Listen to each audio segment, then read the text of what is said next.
우리의 찬양을 받으신 하나님께서 오늘 저희들에게 허락하신 말씀, 갈라디아서 2장 11절에서 21절 말씀이 되겠습니다.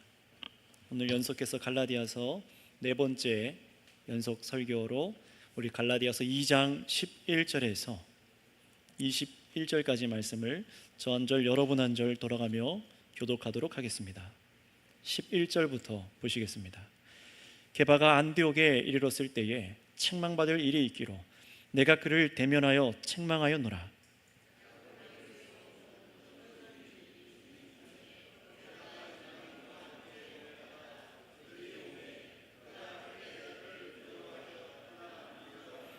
남은 유대인들도 그와 같이 외식함으로 바나바도 그들의 외식에 유혹되었느니라.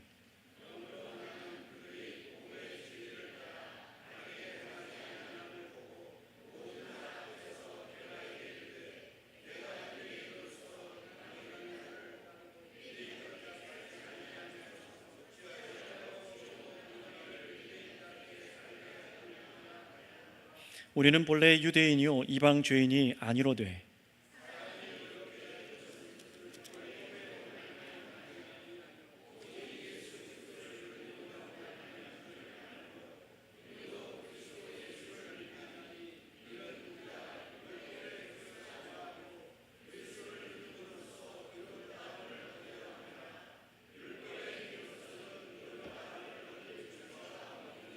만일 우리가 그리스도 안에서 의롭게 되려 하다가 죄인으로 드러나면 그리스도께서 죄를 짓게 하는 자냐? 결코 그럴 수 없느니라.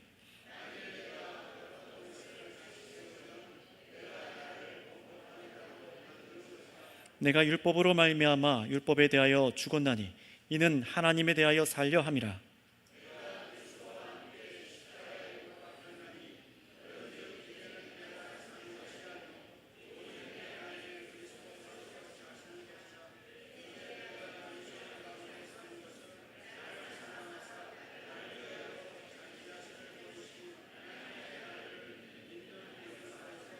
함께 있습니다. 내가 하나님의 은혜를 패하지 아니하노니 만일 의롭게 되는 것이 율법으로 말미암으면 그리스도께서 헛되이 죽으셨느니라. 아멘. 자, 오늘은 이 말씀을 가지고 믿음 안에 산다는 것이라는 제목으로 설교하도록 하겠습니다. 오늘 우리가 읽은 이 본문은 앞뒤로 두 단락으로 연결되어 있습니다. 11절부터 14절까지 이방교회의 대표교회였던 안디옥 교회에서 일어났던 사건과 안디옥 교회 사건과 이어서 15절부터 21절까지 말씀은 그 안디옥 교회 사건을 두고 사도 바울이 갈라디아 교인들에게 복음의 교훈을 말하고 있습니다. 여러분, 이 말씀이 오늘 우리에게도 어떤 진리를 가르쳐주고 있는지 믿음으로 듣고 또 이 가운데 바로 깨달아서 하나님을 기쁘시게 해드리는 저와 여러분들 다 되시기를 바랍니다. 지난 시간 우리는 이 복음의 권위로, 오직 복음의 권위, 사람의 권위나 자리가 그러 아니라 오직 복음의 권위로 이 교회를 공격하고 복음을 나누고 하려고 했던 사람들을 이겼던 것을 보았어요. 복음의 권위로 모든 것을 격파했죠. 주님의 계시에 따라 사도 바울은요, 그래서 예루살렘 교회에 가서 참으로 예수 믿는 믿음으로 구원을 이루는 이 복음을 전하고 사도 베드로와 함께 친교의 약속을 나눴었습니다. 그 내용이 무엇이었습니까?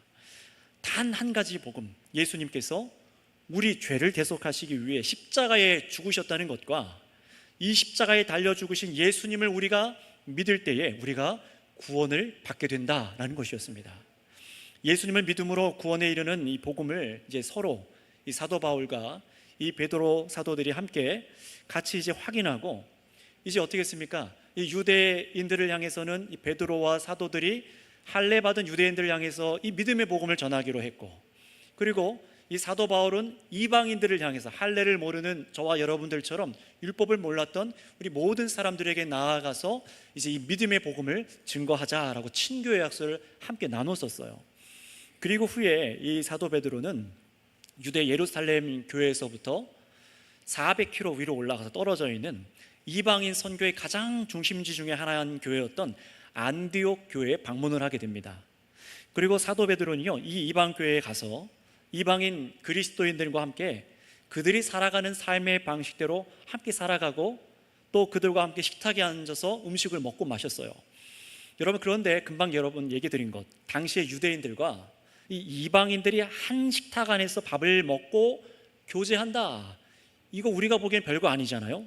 그런데 그 당시 유대인들에게는 이게 굉장히 심각한 문제였습니다. 여러분, 예를 들어 볼게요. 우리나라 옛날 조선시대에 양반과 노비가 밥을 같이 먹었습니까? 그러지 않았죠. 왕과 평민이 같이 밥을 먹지 않았던 것처럼 바로 그런 거예요. 근데 차이점은 있습니다. 유대인과 이방인들이 같이 겸상하지 않은 것은 사실 유대인들의 문제였지만 종교적인 이유 때문이었어요. 율법을 알지 못했던 이방인들은 귀신이라던가 이방 것들에 제사를 드리거나 해서 거기서 나오는 음식들을 같이 먹었기 때문에 이 이스라엘 사람들은요, 절대로 이방인들과 함께 그 식사를 한다, 하나님을 믿는 이 유대인들이 그들과 식사한다는 것은 불가했던 겁니다. 그들과 함께 먹으면 그래서 자신들이 부정해지는 것이고 죄를 짓는 것이기 때문에 함께 할 수가 없었던 거예요. 지금은 저와 여러분들이 이 얘기를 들으면 굉장히 이게 이상해 보이지만 구약시대 당시에는요, 하나님께서 그 이스라엘 나라, 온 열방 가운데 다 타락한 세상에서 이 이스라엘 나라를 거룩성을 지키셔야 됐기 때문에 이 율법을 주셔서 다른 문화와 우상 숭배의 이 악습들이 혼합되지 않도록 이런 율법을 지키도록 한 거예요. 그 중에 엄격하게 이런 음식법도 있었던 것이죠. 자, 그런데 문제는 뭡니까? 이 율법을 행하는 것으로, 행하는 노력으로 인해서 율법을 다 지킨다고 해서 사람이 의로워지거나 그것 때문에 구원받는 것이 아닌데, 유대인들은요, 하나님의 은혜보다는 자신들의 율법을 지켜서 의로워질 수 있다, 구원을 받을 수 있다라고 여기게 되어버린 거예요. 게다가 이렇게 율법을 받은 유대 민족들은 자신들은 선택된 민족이다, 선민이다 라고 해서 율법을 받지 않은 온 세상의 다른 열방의 다른 민족들을 다 이방인이라고 해서 그들에게는 구원이 없다라고 해서 상종도 하지 않았었어요. 유대인과 함께 하고 싶은가? 유대인이 믿는 하나님을 믿어서 구원에 이르고 싶은가? 그럼 너희들도 이 율법이 요구하고 있는 할례도 받고 절기도 지키고 음식법을 지켜야만 한다라고 가르쳤던 겁니다. 그래서 율법이 없는 자들, 제대로 지키지 못하는 자들을 정죄하기 시작했죠. 그들이 신약 성경에서 읽어보는 바로 바리새인들이에요. 이런 문제가 유대인들에게 있었습니다. 그래서 스스로 율법을 지켜 하나님 앞에 의롭게 설 수 있다, 또 율법을 행하지 않는 민족들에게는 구원이 없다라고 생각해서 아예 다른 민족과 담을 쌓아버린 거예요. 여러분, 그러나 이것은 참된 진리가 아닙니다. 이들이 생각하고 있는 것은 참된 진리가 아닙니다. 본래 하나님께서 이스라엘 백성들에게 율법을 주신 이유를 아셔야 돼요. 그것은 이거를 행해서 너희가 구원을 받아라 라고 해서 주신 것이 아니었어요. 이미 언약 가운데, 하나님의 놀라운 언약 가운데 있는 백성들의 자신들의 정체성을 지키기 위해서, 우리가 하나님의 백성입니다 라는 것을 나타내고 정체성을 지키기 위해서 이 율법을 허락하시고 이들이 지켜야만 했던 거예요. 그러니 그 누구도 여러분 율법을 지킨다고 해서 스스로 사람이 의롭게 되어지는 것이 아니라는 거예요. 스스로 율법을 지켜서 하나님 앞에 의롭게 서기보다는 어떻게 될까요? 율법을 지키면 지킬수록 어떻게 되냐면, 내가 하나님의 절대적인 기준 앞에 한참 미치지 못하는 죄인이구나, 내가 이렇게 연약한 사람이었나? 자신의 안에 있는 죄를 깨닫게 되는 거죠. 율법은 바로 그런 기능을 갖고 있어요. 여러분 생각해 보세요. 율법은 하나님의 절대적인 선의 기준으로 우리에게 주신 것입니다. 이곳에서 벗어나는 것은 죄라는 거예요. 그래서 율법을 모르는 이방인들은 율법의 잣대로 그 사람들을 딱 대보면, 유대인들과 달리 율법의 잣대로 딱 대보면은 너무나 악한 일들을 서스럼 없이 하는 겁니다. 하나님께서 기뻐하시지 않는 일들을 그냥 하는 거예요. 모르니까요. 이게 바로 유대인과 이방인들의 결정적인 차이였어요. 그러나 이 두 인종, 유대인과 온 열방의 이방인들에게는 공통점이 있습니다. 사실 똑같은 건데요, 뭐냐면 하나님의 율법 앞에선 모두가 죄인일 뿐이라는 겁니다. 모두가 죄인으로 드러날 뿐이라는 거예요. 그래서 율법을 지키면 지키려 할수록 어떻게 될까요? 내가 더 거룩해지고 하나님께서 원하시는 수준에 이르는 것이 아니라 하나님께서 요구하시는 의에 도달할 수가 없습니다. 왜냐하면 그 한 가지 한 가지 율법의 계명들을 따져보면 그 무엇도 내가 온전하게 지킬 수 없는 것이 드러나거든요. 율법을 지키지 못하면, 그런데 중요한 것은요, 율법을 어기는 사람들을 반드시 정죄하게 되어 있습니다. 왜냐하면 하나님의 절대적인 선에서 벗어나는 것이니까요. 그래서 그 죄의 대가는 무엇일까요? 그것이 바로 죄인데, 율법을 어기는 것이 죄인데, 율법을 어기는 사람들에게 그 죄의 대가로, 그 죄의 값으로 무엇을 요구합니까? 바로 사망입니다. 죄의 삭은 사망이라. 여러분, 죄는 굉장히 무서운 겁니다. 그냥 저도 그만, 뭐 좀 잘 지켜도 그만이 아니라, 죄라는 것은 하나님의 절대적인 그 선의 가치에서 벗어난 것이기 때문에 반드시 하나님의 의로우신 그 진노에 의해서 심판받게 되어 있는 것입니다. 그런데 여러분, 구약 성경에서 약속하셨던 구원자가 바로 예수님이죠. 예수님께서 이 땅에 2000년 전에 오셔서 이 하나님과 우리 사이에 율법 때문에 세워져 있던, 너무 높게 쌓여 있던 그 율법의 장벽을 예수님께서 허물어 주셨습니다. 율법을 지켜서 그 장벽을 내가 도달해서 올라가서 사다리를 쌓고 올라가서 하나님께 나아갈 수 있다? 그런 것이 아니었죠.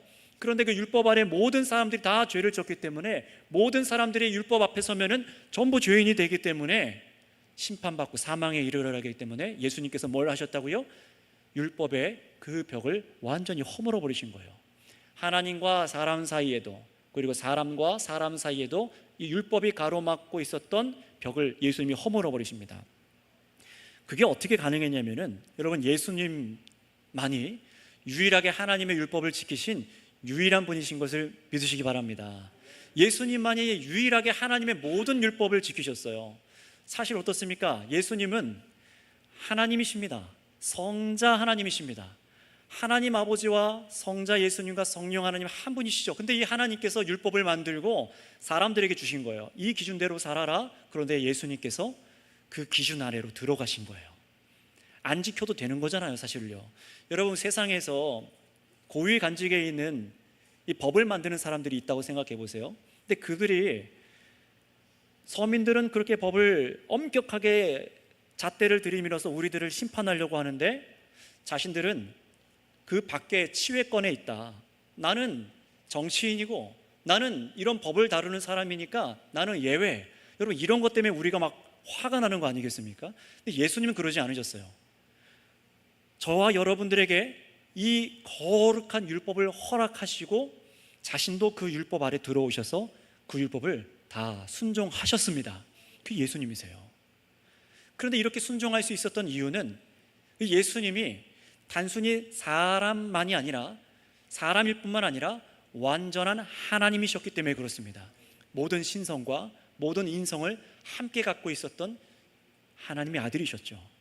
그러니 여러분, 율법을 따져서 보면은 예수님께는 죄가 있습니까? 없습니까? 예수님은 죄가 없었어요. 모든 율법을 다 순종하셨으니까요.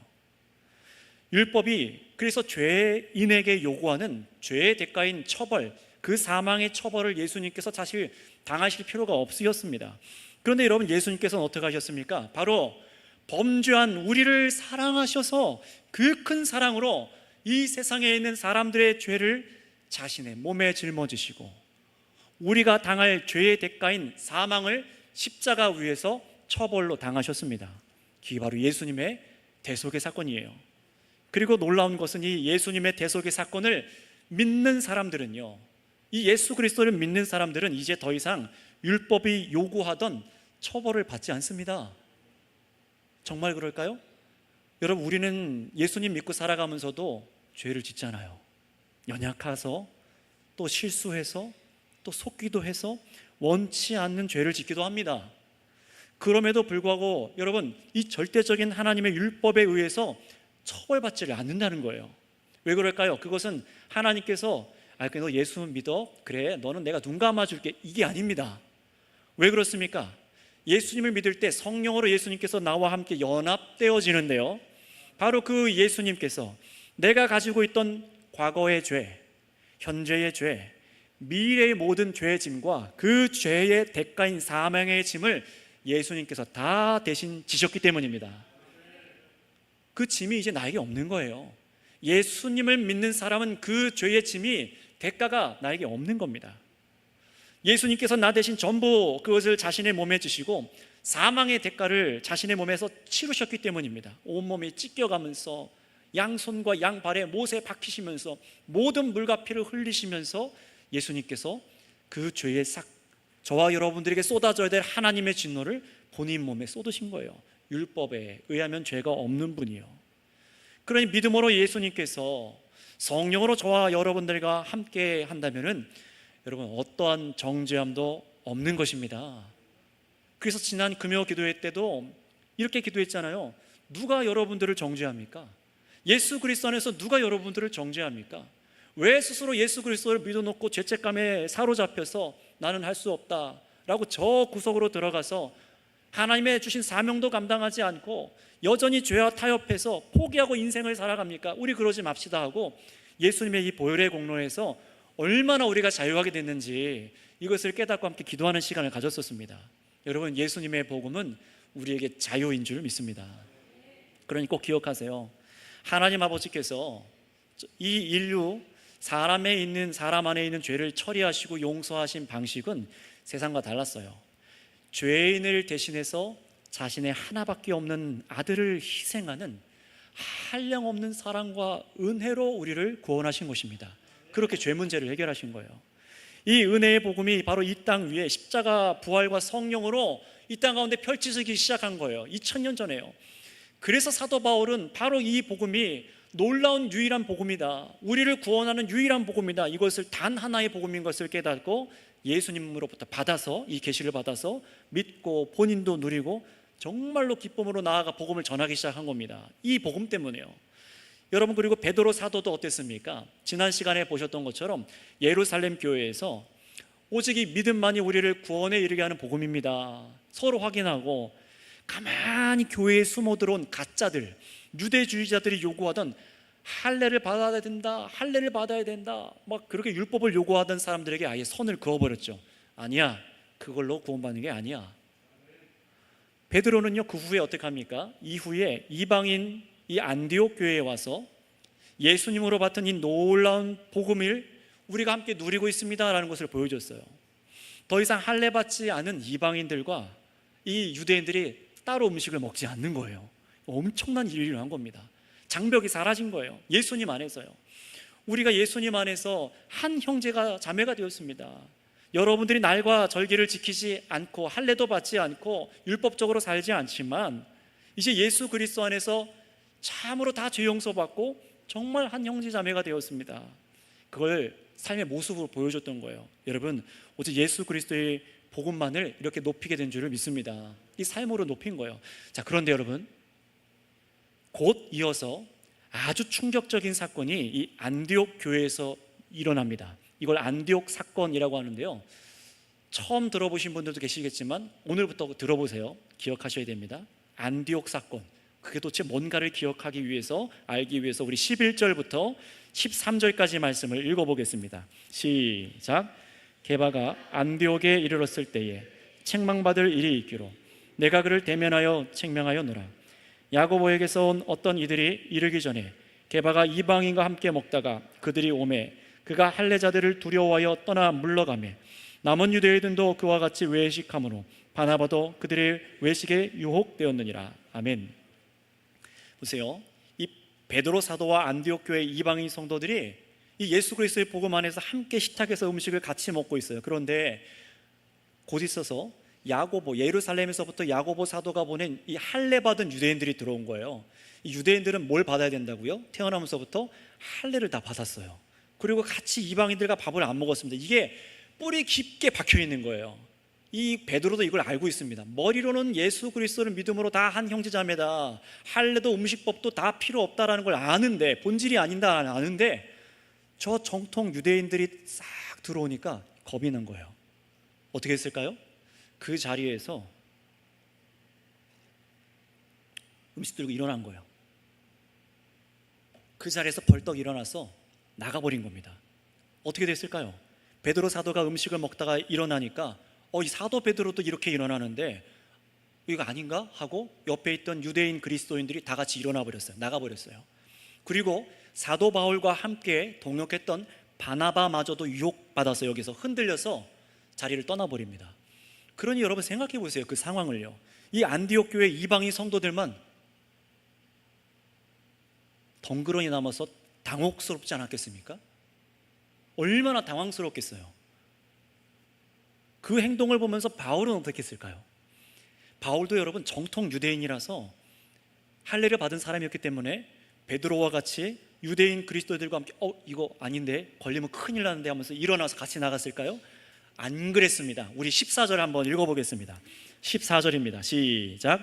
그러므로 나는 그들이 복음의 진리를 따라 바르게 행하지 아니함을 보고 모든 자 앞에서 게바에게 이르되 내가 유대인으로서 이방인을 따르고 유대인답게 살지 아니하면서 어찌하여 억지로 이방인을 유대인답게 살게 하렸느냐 하였노라. 아멘. 자, 이 말씀이 뭡니까? 베드로 사도를요, 그 자리에서 사람들을 보는 앞에서 면전에서 지금 책망하는 거예요. 꾸짖었다는 거예요. 그 사도 베드로를요. 예루살렘에서는 분명히 예수님을 믿음으로 얻는 이 복음을 함께 확인하고 방금 전까지만 해도 완디옥에 와서 이 이방인 형제들과 함께 장벽이 사라진 것처럼 은혜를 누리는 걸 보여줬어요. 이방인 형제 여러분, 이제 여러분 예수님 안에서 한 형제자매입니다. 이걸 몸소 보여주고 있었다니까요. 그런데 어떻게 했다고요? 음식을 같이 먹다가 갑자기 일어나서 반대의 행동을 보여주는 거예요. 그러자 이제 와서 저 유대인들이 두려워서 눈치 보다가 자리에서 일어나 버리면은 이 베드로는 무슨 가르침을 이 앞에서 선언해 버리는 겁니까? 함께 먹고 있었던 이방인 교인들도, 유대인이 아닌 이방인 교인들도 유대인들처럼 살아야 된다. 유대인처럼 당신들도 할례 받아야 되고 당신들도 음식법을 지키지 않으면은 우리와 함께 할 수 없다. 이런 말을 하는 것과 같은 거예요. 물론 이 베드로 사도가 갖고 있었던 그 믿음이나 신학이 바뀌어서 이런 행동을 한 것은 아닙니다. 왜 이런 행동을 했다고 성경이 기록합니까? 일관성이 없다라는 거예요. 두려움 때문에, 사람들 눈치 때문에, 체면 칠해 때문에, 위선입니다. 이걸 바로 믿음의 위선, 종교적인 위선이라고 합니다. 결코 가벼운 문제가 아니라는 거예요. 여러분도 한번 생각해 보시길 바랍니다. 교회에서는 함께 믿음으로 삽시다 라고 해놓고 세상에 나가선 얼마나 이 믿음과 자주 타협하려고 합니까? 나도 사실 예수님 안 믿는 여러분들과 사실 똑같아요 하고 믿음과 상관없는 사람처럼 위선의 가면을 쓰고 그들과 똑같이 행동하지 않는가? 우리가 가볍게 한번 생각해 볼 수 있습니다. 더 나아가서 여러분 이제 복음에 대해서도 한번 생각을 해볼게요. 분명히 여러분 믿음으로 구원을 얻는다 라고 여러분 입으로 고백했습니다. 아멘 했습니다. 그런데 여러분 생각해 보세요. 어디서 유명한 목사가 와요. 어디서 유명한지 모르겠지만 와서 예를 드는 겁니다. 분명히 믿음으로 구원을 얻는다고 아멘 했는데 유명하다는 사람이 와서 아닙니다. 성도 여러분, 성교교회 여러분, 믿음만이 아니라 구약의 율법대로 지켜야만 하나님께 구원받고 여러분들이 율법을 지켜야만 하나님께서 여러분을 가까이 두시고 그래야 복을 주십니다. 이렇게 말해요. 여러분 그럴 때 거기에다가 또 여러분들 아멘하고 동조하면 되겠습니까? 안 되겠습니까? 안 되는 겁니다. 만약에 거기서 아멘한다면 그건 믿음의 위선입니다. 또 예를 들어볼게요. 제가 성경이 말씀하는 이 유일한 복음대로 막 가르치다가 다른 복음을 말하는 사람들 앞에 가서 제가 나이가 어리니까 막 기죽고 목회 경력이 짧다고 해서 그들에게 제가 막 선포하던 이 믿음의 이 말씀을 싹 가리고 제가 슬쩍 묻어간다면 과연 저는 그 다음 주에 와서 이 설교 강단에서 여러분 앞에서 하나님 앞에서 오직 믿음으로만 구원받을 수 있습니다, 이 성경에 있는 설교를 다시 할 수 있을까요? 못하는 겁니다. 위선이 되는 거예요. 따라서 이렇게 믿음 따로 삶 따로가 되는 이 위선의 문제는요, 그렇게 간단한 문제가 아닙니다. 체면 칠해로 타협할 수 있는 것이 아니라는 거예요. 따라서 여러분 꼭 기억해 주시기 바랍니다. 복음 앞에 체면은 중요한 것이 아닙니다. 진리 때문에 사람들과의 갈등이 생긴다고 해도 여러분 부탁드립니다. 본질 앞에서는 물러서지 마시기 바랍니다. 그런 군사들이 되어 주셔야 돼요. 이런 위선을 저지른 베드로를 그래서 바울이 혼낸 거예요.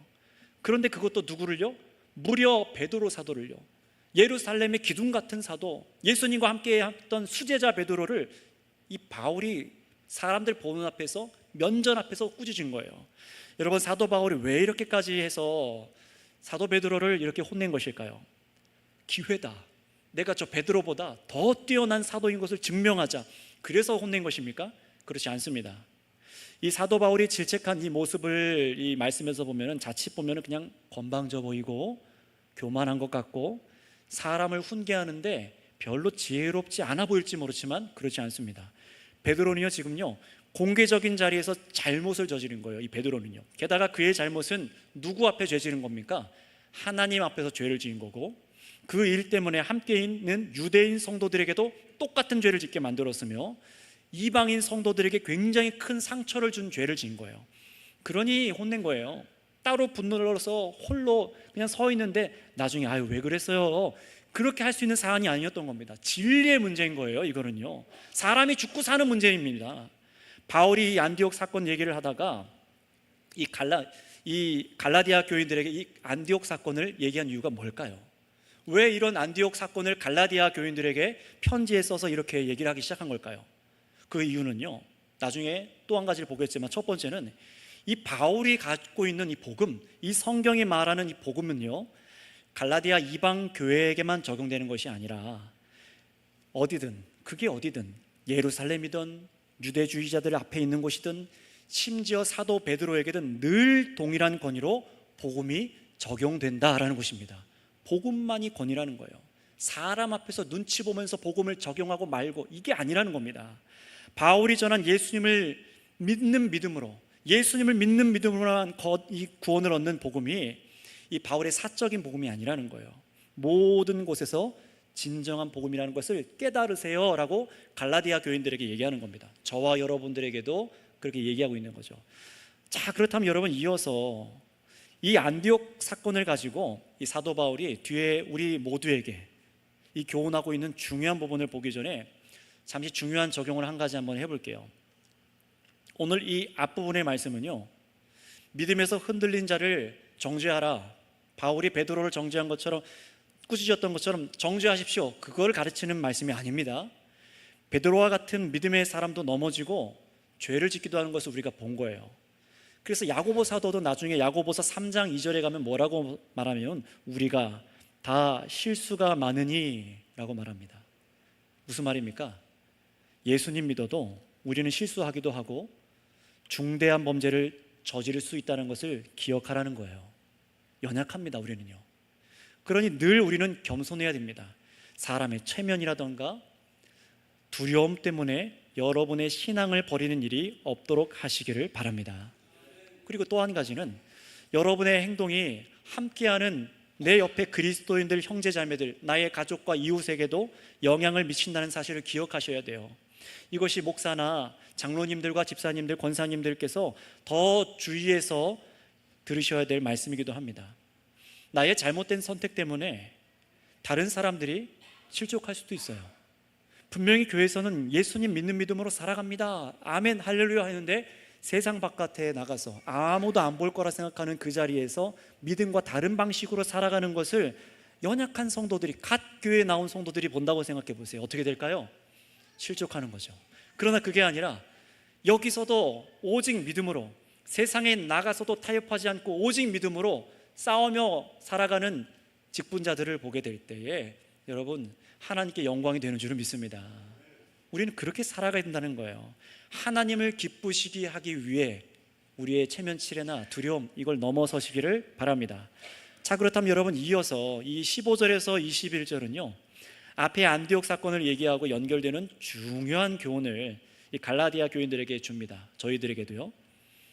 베드로 사도가 안디옥에서 보였던 그 위선의 행동이 이 사도 바울의 행동과 이제 대비돼서 이 말씀이 쭉 뒤에 나옵니다. 이 사도 바울이 보인 이 믿음의 위선, 이건 어떤 일일까? 어느 정도의 잘못일까? 이제 16절 표현대로 보시면 베드로 사도의 위선의 행동은 믿는 자의 삶이 아니라 율법의 행위로 의를 얻으려는 행동이다 라고 말하는 거예요. 그리고 18절의 표현대로 이 베드로의 위선은 예수님께서 십자가로 헐어버리신 것을 다시 쌓는 범법 행위다 라고 말하는 거예요. 그리고 19절에 이 베드로가 한 행동은 예수님이 아니라 다시 율법 안에 살려는 행동이다. 그리고 21절에 하나님의 은혜와 그리스도의 죽음을 헛되이 만드는 악한 죄다 라고 말하는 거예요. 아주 분명하게 복음과 반대되는 삶에 대해서 이 바울이 베드로를 책망한 겁니다. 죄예요, 죄. 그런데 이런 베드로 사도와 같은 잘못을 누구도 했다는 겁니까? 이 편지를 처음 읽고 있는 갈라디아 교인들도 똑같은 잘못을 하고 있다는 거예요. 그러니 결코 갈라디아 교인들이 가벼운 죄를 지은 것이 아닙니다. 여러분 잘 기억하셔야 돼요. 우리가 예수님을 믿고도 여전히 유대주의자들처럼 구약의 율법을 이 신약 시대에 가져다가 지켜서 율법을 지킬 때 하나님께 더 가까워질 수 있다고 믿는다던가, 구원을 받을 수 있다고 믿는다던가, 또 그렇게 말하고 생각하고 있다던가, 또는 말로는 믿음으로 구원받는다고 말하면서도 행동은 여전히 사람들의 눈치를 보고 복음을 타협하고, 또 교회 안에서 신앙생활은 여전히 날과 절기와 행위와 나의 공로를 중시하는 이 유대주의자들처럼 행동하는 것이 우리들 안에 있다면 그러한 것을 멈춰야 하는 것입니다. 왜 그렇습니까? 그 행동은 다른 종교적인 문화나 양식이 아니라 잘못된 신앙 양식이고, 그것은 복음의 삶을 거절하는 죄이기 때문에 그렇습니다. 따라서 여러분, 우리가 주목해야 봐야 되는 것은 이 15절에서 21절까지 이 사도 바울과 이 베드로의 삶이 대비되는 삶을 우리가 주목해 봐야 돼요. 정확히는 이겁니다. 예수님을 믿고 믿음으로 구원을 얻은, 이 예수님을 믿고 얻은 새 신분을 가진 사람이 어떻게 새로운 삶을 살아가야 되느냐, 이걸 지금 우리에게 말하려고 하는 거예요. 그러니 여러분, 오늘 본문은요, 중요한 뒤의 장으로 3장부터 넘어가기 전에 여러분에게 묻는 겁니다. 진짜 예수님 믿는 믿음으로 구원받은 성도의 정체성, 이거 갖고 있느냐 묻는 거예요. 한자로 여러분, 이신칭의 들어보셨습니까? 굉장히 중요한 단어죠. 지금부터라도 아셔야 됩니다. 이 이신칭의, 한자로 이 네 가지 단어는요, 믿음으로 하나님께 의롭게 여김을 받는다라는 의미예요. 기독교 진리의 교리적인 아주 중요한 표현입니다. 여러분들이 예수님을 믿고 구원을 받습니다 라고 말할 때 이 이신칭의의 복음을 믿어야 되는 거예요. 정말 그런지 우리 16절 말씀을 한번 읽겠습니다. 16절 본문입니다. 시작. 사람이 의롭게 되는 것은 율법의 행위로 말미암음이 아니요 오직 예수 그리스도를 믿음으로 말미암는 줄 알므로 우리도 그리스도 예수를 믿나니 이는 우리가 율법의 행위로서가 아니고 그리스도를 믿음으로써 의롭다함을 얻으려 함이라. 율법의 행위로서는 의롭다함을 얻을 육체가 없느니라. 아멘. 여러분, 이것을 바로 이신칭의라고 말합니다. 믿음으로 하나님께 의롭게 여김을 받아 구원받는 것. 이게 로마서에서도 나오죠. 바로 이 말씀 한 구절 때문에 마르틴 루터는 종교개혁을 일으켰습니다. 이 한 구절 때문에, 이 복음의 진리 때문에요. 그리스도께서 날 사랑하셔서 목숨을 내어주셨기 때문에 내가 예수님을 믿고 이제 나는 정죄함이 없습니다, 하나님께 용서함 받았고 나는 이미 의롭게 여김을 받았습니다 라는 바로 이 믿음입니다. 여러분, 이 믿음을 갖고 계십니까? 이 복음을 믿으십니까? 여러분이 정말로 이 믿음 하나로, 예수님을 믿는 믿음 하나로 죄 용서받고 하나님께 의롭게 여김 받은 것을 믿으십니까? 다시 묻습니다. 이 이신칭의의 믿음을 갖고 있냐라는 거예요. 내가 갖고 있는 믿음이 이 믿음이냐라는 것입니다. 여러분, 이 믿음으로만 구원받을 수 있는 거예요. 이 믿음이 없이는 결코 하나님을 기쁘시게 해드릴 수 없고 구원에 이를 수 없습니다. 자, 그렇다면 여러분, 금방 전에 여러분들께서 나는 이 이신칭의의 믿음을 갖고 있습니다, 정말로 마음으로부터 확신하고 그렇게 고백하신 분들, 그렇다면 질문 드립니다. 정말로 이 믿음으로 살아가고 계십니까? 아니면은 예수님의 이 은혜를 무시하는 사람들처럼 여전히 율법을 행함으로 내 공로로 구원을 얻으려는 저 사람들처럼 위선적으로 살고 있는 것이 아닌가 점검해 보셔야 돼요. 지금 나는 무엇을 근거로 구원을 받았다고 믿고 살고 있는가? 여러분 생각해 보세요. 여러분 무엇을 근거로, 무엇을 믿음의 근거로 구원받았다라고 말하시겠습니까? 우리는 다 모두가 하나님의 최후의 심판대 앞에 섭니다. 그런데 그 심판대 앞에서 우리를 죄 없다, 무죄, 의롭다라고 선언해 주실 그 근거가 여러분 이 땅에서 살아가는 행위가 되어서는 안 된다는 거예요. 오직 그날에 내가 무죄 석방되고 의롭다 판단받아야 되는 그 근거는 예수님이십니다. 그러니 예수님께서 날 위해 죽어주셔서 내 죄가 다 깨끗하게 용서받고 예수님께서 날 대신해서 나의 모든 값을 치러주셨기 때문에 내가 이 가장 중요한 죽고 사는 문제, 영생의 문제에 있어서 내가 안전합니다. 이걸 믿고 살아가는 게 이 땅의 신앙입니다. 그러니 생각해 보세요. 여러분이 살아가는 이 세상 인생에서 가장 중요한 금고 속에 넣어놓는 그 가장 안전한, 그 가장 귀한 보화가 예수님이십니까? 예수님이셔야 된다는 거예요. 그래서 이 믿음과 삶이 일치하는가를 오늘 질문 드리는 겁니다. 베드로는요, 바로 이 부분에서 실수하고 잠시 넘어졌었어요. 오늘날 우리는 음식 먹는 자리에 합석한 사람이 뭐 불교인이냐 무슨 종교냐 별로 문제 삼지 않고 밥을 잘만 먹습니다.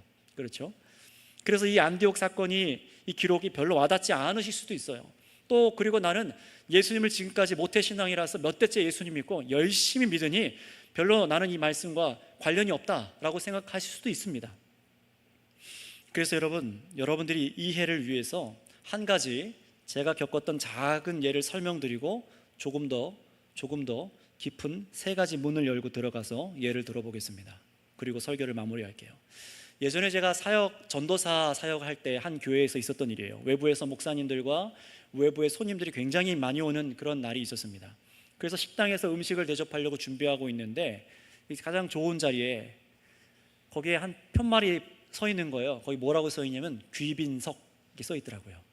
그래서 제가 준비하는 권사님들께 여쭤봤죠. 이거 뭡니까? 라고 물었어요. 제가 생각하고 물은 거는 뭐였냐면 교회에 처음 오시거나 예수님을 처음 믿게 된 사람들이 귀빈이라고 하나 보다, 그래서 여기 자리를 따로 마련했나 보다, 이런 생각하고 질문을 드렸는데 돌아온 대답은 뭐냐면 목사님들 자리예요 라고 하는 거예요. 외부에서 오신 목사님들 자리예요.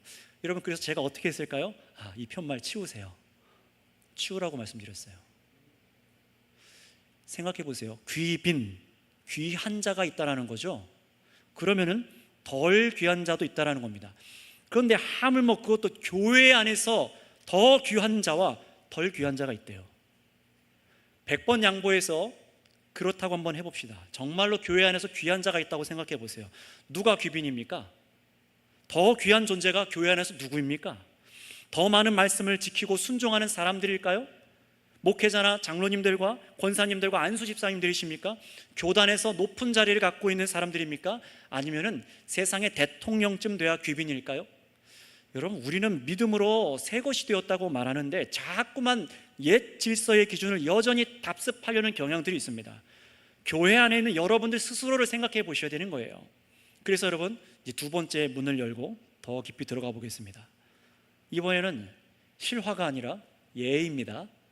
오늘 한 자매가 저 뒤에 문을 열고 들어와서 예배를 드리기 위해서 왔다고 생각해 보세요. 그런데 이 여자가 여러분들이 다 알고 있는 사람이에요. 어떤 사람이냐? 엄청난 바람둥이에요.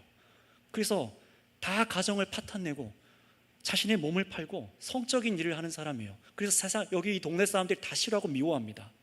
그래서 이 여자가 사람들 눈에 안 띄려고 그냥 밤에 새벽에 멀리 왔다 갔다 해요. 식당도 잘 못 가고 마트도 잘 못 갑니다. 그런데 이 여자분이 우리 교회에 와서 예수 믿겠다고 들어와서 예배를 드린다는 거예요. 그리고 나서 예배만 드리고 휙 간 게 아니라 같이 우리랑 내려가서 지하에 내려가서 식당에서 밥을 먹으려고 하는 거예요. 여러분, 그렇다면 이 여자분 어디에 앉아야 됩니까? 저 구석에 아무도 안 보이는 한 구석 가서 칸막이 하고 먹어야 됩니까? 거룩한 성도들은 어디에 앉아야 될까요? 그 사람과 떨어져서 앉으면 될까요? 어떻게 저런 사람이 교회에 올 수 있냐? 나 밥맛 떨어진다. 수군거리다가 나가버리고, 나는 저런 사람과 어울리지 않습니다. 나는 저 사람과 가깝게 지내지 않습니다. 나는 거룩해요 하고 말도 안 걸고 어울리지도 않고, 저 사람 믿음은 내가 알 바가 아니고 그냥 왔다 가는 식으로 모른 채 한다. 여러분, 바로 그것이 예수님이 허무신 담을 다시 쌓는 일이라는 거예요. 사람을 기쁘게 하는 선택을 하고 있다는 거예요. 체면치레. 또 나는 저 여자보다 더 나은 사람이라고 스스로를 하나님 앞에 더 의로운 사람이라고 생각하는 겁니다. 엄청나게 무서운 교만이죠. 그 생각이 우리 기저 안에 깔려 있는 거예요. 그러나 여러분, 예수님은 다르셨어요. 요한복음 4장을 보시면은 예수님께서는 유대인들은 상종도 안 하던, 그 동네 사람들이 상종도 하지 않았던 어떤 한 여인, 사마리아 지역의 한 여인을 찾아가 만나 주십니다. 그 여자도 남자가 5이나 있었던 여자였어요. 정오에 아무도 만나지, 뜨거운 그 떼약볕에 물길러 나오지 않는 그 정오에 혼자 물길러 가던 여인이었습니다. 바로 그 여인을 찾아가 예수님께서 만나 주시고 어떻게 하십니까? 당신 더러우니까 절로 가세요 라고 하지 않고 어떻게 하셨죠? 예수님께서는 내가 너에게 영원히 목마르지 않는 생수를 주리라. 예수님께서 그녀의 인생을, 목마름과 갈증을 해소해 주신 줄 믿습니다. 그래서 그 인생이 변하여서 완전히 다른 삶이 되었죠. 그러니 여러분, 이 복음에 대해서 잘 생각해 보셔야 되는 거예요. 이제 마지막 문을 열고 조금 더 깊숙이 사람들이 잘 건들려고 하지 않는 곳으로 들어가 봅시다. 나는 이런 행위를 지키는 사람이기 때문에 나는 저 사람보다 교회 안에서 더 의로운 사람입니다. 그래서 나는 그 심판대 앞에서 구원을 면할 수 있습니다 라고 정말 생각하는 것이 있다면 한번 들어보세요. 이것은 여러분의 삶과 밀접한 것들이에요. 여러분, 주일 성수를 왜 하십니까? 첫 번째로 주일 성수 왜 하십니까? 우리는 주일을 지킵니다. 아침부터 밤까지 이 일요일 하루를 온종일 교회에 모여서 예배하고 말씀을 배우고 교제하고 함께하는 주일을 성수해야 합니다. 주일은 굉장히 중요해요. 어떤 의미로 중요하냐면은 예수님께서 이 땅에 다시 오시는 날, 이 땅에 완전히 임하는 그 하나님의 나라가 오실 것입니다 라고 선포하는 날이거든요. 내가 이 대한민국에 속한 것 같지만 사실은 나는 그 나라에 속한 사람입니다. 나의 정체성을 고백하는 것이 이 주일이에요. 그래서 일도 멈추고 다른 오락도 그치고 이 자리에 나와서 하나님을 경배하고 찬양하는 사람으로 정체성으로 예배하는 거죠. 나는 이 세상이 아니라 죽음이 없고 영원한 생명만 있는 하나님 나라에 속한 사람입니다. 그 나라가 다가오고 있는 것을 나는 믿습니다 하고 예수님께서 부활하신 이 날을 주일로서 정체성을 지켜서 주일 성수를 하는 겁니다. 그런데 이런 의미가 아니라 혹 주일을 지키는 이유가 세상에서 복받기 위해서, 주일을 안식일처럼 지켜야 구원을 받을 수 있을 거라 믿어서, 그래서 아침부터 밤까지 모이는 그런 이유가 내 안에 있어서 너무 괴롭고 주일날 모이기 싫은데 이렇게 안 하면 구원 못 받으니까, 이런 믿음으로 내가 주일을 지키고 있다, 점검해 보셔야 돼요. 두 번째로, 헌금과 11조는 왜 드리십니까? 내가 정말로 11조와 헌금을 드려야 되는 것은 내가 하나님의 은혜로 자녀된 것이 너무나 기쁘고 감격스러워서 내 생명도 주의 것임이 믿어져서 주님의 뜻대로 서로 사랑하고 복음이 증거되고 가난한 자들에게 하나님의 사랑이 흘러가길 바라면서, 그래서 교회를 사랑하는 마음 때문에 이 헌금을 드리십니까? 아니면은 11조를 드리면 2배 복을 받을 것이고 월급이 늘어날 것이고, 또 나는 헌신 봉사할 시간은 없고 나는 귀찮고 돈이 있으니까 다른 사람들이 대신 일하라고 그렇게 해서 돈을 주고 그런 이유로 헌금을 내는 겁니까? 만약에 그런 마음으로 헌금을 하고 11조를 한다면 안 드리는 게 차라리 나아요. 100만 원을 하던 1억을 하던 여러분의 공로로 헌금하고 많이 드려서 무언가를 얻을 생각으로 하거나, 내가 정말로 성도 사랑으로 내가 어떻게 더 선신할까, 내가 더 어떻게 사랑할 수 있을까, 내 최선을 드리다가 이거라도 드리면은, 이거라도 드려서 도움이 될 수 있지 않을까, 이런 마음으로 물질을 드리는 게 아니라 나를 드러내기 위해서 앞에서 목회자가 이거 읽어주면서 내 이름이 다른 사람들 앞에 나타나게 하려고 그런 마음으로 헌금을 드리면 안 드리는 게 낫습니다. 하나님 앞에 죄가 되는 거예요. 또 여러분, 왜 술과 담배를 끊죠? 왜 나쁜 것을 몸에 안 하고 불법한 일을 왜 안 하는 겁니까? 그것은 이제 내가 내 몸도 주님의 것인 것을 믿기 때문입니다. 내 몸이 주를 위해서 사용되길 바라기 때문에 내가 내 스스로 내 몸을 망가뜨리는 일을 안 하는 거예요. 더러운 행실로 범죄하는 것을 하나님께서 마음 아파하시기 때문에 주님의 기쁨을 위해서 불법하지 않는 겁니다. 그런데 술, 담배 안 하고 세상에서 범법하지 않는 이유가, 나는 저 술 먹고 담배 피는 사람들, 마약하는 사람들, 그 사람보다 의로워 보이려고, 내가 스스로를 깨끗해 해서 하나님께 더 나아갈 수 있다고 믿고, 그래서 하나님께서 나를 야, 너는 저 사람보다 깨끗하구나 이렇게 인정받고 구원받을 수 있다고, 그래서 만약에 한다면은 이 믿음은 진짜 믿음일까요? 또 세상에 여러분 기부 많이 하시잖아요. 어려운 분들을 위해서 선행하고 봉사하는 이유가 무엇입니까? 이 교회 안에서도요, 정말 그리스도의 은혜와 사랑이 너무 커서 그 자비를 모르는 이 사람들을 향해서 주님의 마음 때문에 애통해서 기부하고 헌신하고 내 것 내놓고 교회 형제자매들을 섬기는 것이 예수님 사랑 때문에 공동체를 사랑해서 드려야 되는 거잖아요. 그런데 그게 아니라 복 받으려고, 다른 교회보다 더 많은 사람들을 채워서 자랑하려고, 그게 나의 자존심인 양, 하나님께 잘 보이려고, 공로를 쌓으려고, 이래야 하나님께서 내 기도를 들어주시고 자자손손 복을 받을 것이니, 그래서 자선한다던가, 아니면 내가 말씀대로 살지 않고 범죄했던 것을 무마시키기 위해서 저 세상의 악인들처럼 많은 액수를 기부하고 주일 빼먹고 이 정도 선행하면 하나님께서 용납해 주시겠지, 이런 생각으로 봉사하고 선행과 기부를 하십니까? 마지막으로 여러분, 전도는 왜 하십니까? 전도를 하시는 분들도 계시고 안 하는 분들도 계실 거예요. 전도는 왜 합니까? 열심히 전도를 하는 이유는 우리가 갖고 있는 이 영혼 사랑 때문에, 이 믿음으로 의롭게 여김받는 이 복음이 유일하게 우리를 구원할 복음이 믿어져서, 그래서 다른 사람에게 복음을 전하십니까? 반대로 여러분, 전도하지 않는다면 생각해 보세요. 별로 나는 내가 가진 이 복음이 소중하지도 않고, 남들에게 이 복음이 별로 중요한 것도 아니고, 믿음 말고도 저 세상 사람들이 사는 방식도 존중해 주자, 이런 것 때문에 전도 안 하십니까? 잘 생각해 보셔야 되는 거예요. 여러분, 이 앞에 말씀드린 이 모든 것을 행하는 이유가 우리가 받은, 그리스도로부터 받은 한량없는 이 사랑에 기쁘고 감사해서 은혜 때문에 믿음으로 반응을 드리고 있는 것인가요? 아니면은 내가 의로워지려고 내 힘으로 무언가 이루어낼 수 있다고 믿어서, 하나님께 정성을 바치면 뭔가를 받아낼 수 있다고 믿어서 내 열심으로 하고 있는 것입니까? 성도 여러분, 솔직해지셔야 합니다. 베드로는 복음의 은혜를 알고도 두려움 때문에 물러서는 죄를 저질렀습니다. 그런 선택도 질책을 받고 있는데, 하물며 의도적으로 그런 선택을 하는 것은 21절 말씀대로 하나님의 은혜를 패하는 악한 죄입니다. 믿음과 실제 삶이 일치되지 않고, 말은 믿음으로 의롭게 됨을 고백하면서 행위는 여전히 내 열심과 공로와 정성을 쌓아 하나님 앞에 의롭게 서려고 하고, 나를 다른 사람과 자꾸 구분하려고 하는 이 일은 이 베드로와 갈라디아 교인들이 저지른 그 죄와 똑같은 죄라는 겁니다. 성도 여러분, 이제 설교를 마무리합니다.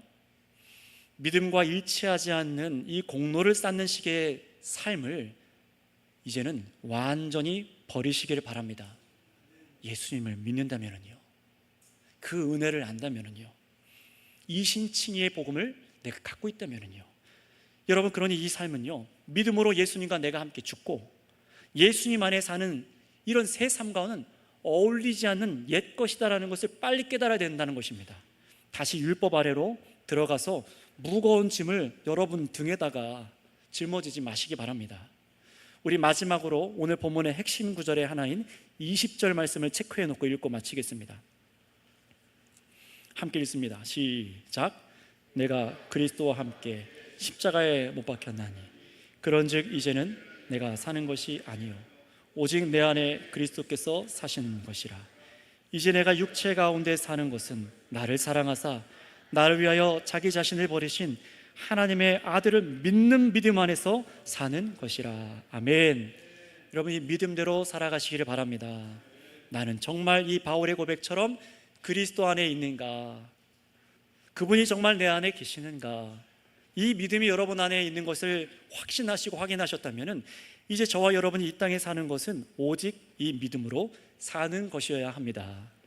믿음으로 새 신분을 얻으셨다면 내 삶도, 여러분의 삶도 믿음의 원리로 작동해야만 합니다. 그러니 익숙한 습관과 사람의 전통을 따르지 말고 오직 예수님 안에 사는 새 삶을 사시기를 바랍니다. 별로 아멘이 없을 줄 알았습니다. 옛날로 돌아가지 마시고 이제는 구속에 대한 사랑에 감격해서 자발적으로 예수님을 믿고 사랑하고 따르는 삶을 선택하셔야만 하는 것입니다. 물론 여러분, 이런 삶을 할 때 실수할 거예요. 뭐가 옛 율법의 행위를 따르는 삶인지, 무엇이 믿음의 은혜로 사는 것인지 자꾸 헷갈리기도 할 수도 있습니다. 실수할 수도 있어요. 분별하기 어려울 수도 있습니다. 그럼에도 불구하고 놓지 마세요. 포기하지 마세요. 이 믿음으로 의롭게 여김받는 은혜를 꼭 붙드시고 다시 율법으로 돌아가려는 시도들과 그런 삶에서 나오라 라고 권하고 있는 이 말씀의 교훈을 새겨 들으시기 바랍니다. 이것은 제 말이 아니라 성경이 우리에게 권면하고 있는 사는 길입니다. 그러니 여러분, 두려워하지 말고 지금까지 내 삶이 어떤지 염려하지 말고 한 걸음 한 걸음 느려도 괜찮습니다. 더뎌도 괜찮아요. 실수하고 넘어져도 괜찮아요. 올곧게 그 길로만 가면 됩니다. 생명의 길로만 가면 되는 겁니다. 느려도 괜찮습니다. 오직 믿음의 발걸음을 오늘 한 발 더 내디셔서 함께 걸어가는 저와 여러분에게 하나님의 크신 은혜가 있기를 축복합니다. 기도하겠습니다. 아버지 하나님, 감사합니다. 저희들에게 율법의 그 기준으로 살아가 저희들을 좌절과 죽음과 사망으로 떨어지게 하신 것이 아니라 우리들 안에 있는 여러 가지 죄와 사망의 문제들, 정말 더러운 죄악의 그 모든 죄책을 자신의 아들 예수님께 다 담당하게 하셔서 우리 대신 십자가 처형을 받게 하시고 사망의 처형을 받게 하여 주셔서 우리를 무죄에 석방하여 주신 줄을 믿습니다. 오직 믿는 자에게 이 자유를 허락하여 주셨사오니 오늘 이 말씀을 듣고 믿는 은혜를 허락하여 주시옵고, 그래서 우리가 이전에 나의 행위로 나의 공로로 하나님 앞에 살아가려고 했던 이 무거운 삶의 짐을 벗게 하시며 그리스도 안에서 자유한 복음을 우리 선교교회 모든 식구들이 누리게 하여 주시옵소서. 감사하며 우리 구주 예수님의 이름으로 기도드렸사옵나이다. 아멘. 이 시간 다 함께 일어나셔서 찬송가 635장 찬송 들으시고